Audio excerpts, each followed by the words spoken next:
undangnya? Ada kanun kalau di sini. Apa namanya tuh? Kanun. Kanun. Kanun itu undang-undang lah, semacam undang-undang, aturan yang berlaku di Aceh. Oh. Nah, jadi kemudian itu diatur oleh pemerintah juga ya.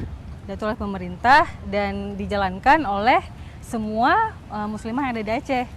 Baik. Tapi kalau untuk turis dan non-Islam sendiri gimana tuh di sini?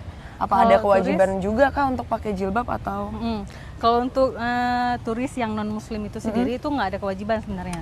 Oke. Karena kita sangat menghormati orang-orang yang menjalankan agamanya Masing-masing sesuai ya? dengan aturannya sendiri masing-masing gitu. Jadi yang harus diwajibkan itu memang muslimahnya itu aja.